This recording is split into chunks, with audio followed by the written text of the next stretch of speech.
شہر قائد میں lock down کے دوران کراچی کی عوام اپنی قیمتی گاڑیوں، موٹر سائیکلوں، موبائل فونز اور دیگر قیمتی اشیاء سے محروم کر دی گئی۔ سی پی ایل سی کی جانب سے جاری اعداد و شمار کے مطابق لاک ڈاؤن کے دوران ماہ اپریل میں 4 گاڑیاں چھین لی گئیں۔ مئی کے مہینے میں گاڑیاں چھیننے کی تعداد 11 ہو گئی، جبکہ جون کے مہینے میں 20 گاڑیاں چھین لی گئیں۔ اسی طرح ماہ اپریل میں 66 گاڑیاں چوری ہوئیں۔ مئی کے مہینے میں بھی 66 گاڑیاں چوری کی گئیں، جبکہ جون کے مہینے میں گاڑیاں چوری کی تعداد ڈبل ہو گئی۔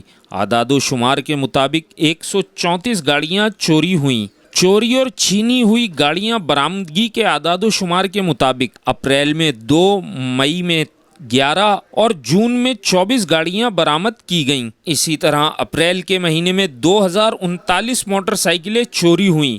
ماہ مئی میں 2906 موٹر سائیکلیں چور لے اڑے۔ جون کے مہینے میں 2744 موٹر سائیکلیں چوری کی گئیں۔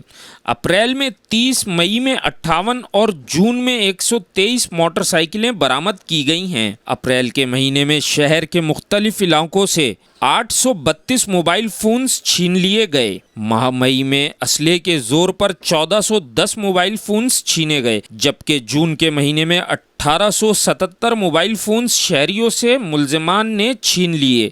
اپریل کے مہینے میں 26، مئی میں 43 اور جون کے مہینے میں 59 موبائل فونز برآمد کیے گئے، جبکہ اغوا برائے تاوان کے جنوری سے اب تک 2 وارداتیں رونما ہوئی ہیں۔ پہلی واردات مئی کے مہینے میں، جبکہ دوسری واردات ماہ جون میں پیش آئی ہے۔ بھتہ خوری کی وارداتیں بھی مئی اور جون کے مہینے میں ایک رپورٹ ہوئی ہیں۔ شہریوں کا کہنا ہے کہ عوام کو جرائم پیشہ افراد کے رحم و کرم پر چھوڑ دیا گیا ہے۔ کراچی کا کوئی علاقہ ایسا نہیں کہ جہاں دن بھر میں 2 سے 3 اسٹریٹ کرائم کی وارداتیں نہ ہوں۔ زیادہ تر شہری اسٹریٹ کرائم کی تھانوں میں رپورٹ درج نہیں کراتے۔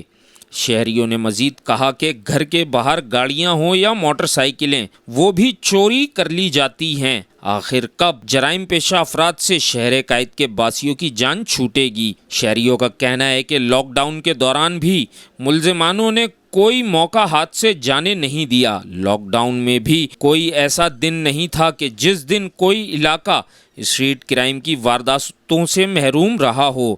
شہریوں نے حکومت وقت، پولیس اور قانون نافذ کرنے والے اداروں سے اپیل کی ہے کہ جلد سے جلد جرائم کا جڑ سے خاتمہ کیا جائے، تاکہ شہری بے خوف و خطر کہیں بھی آ جا سکیں۔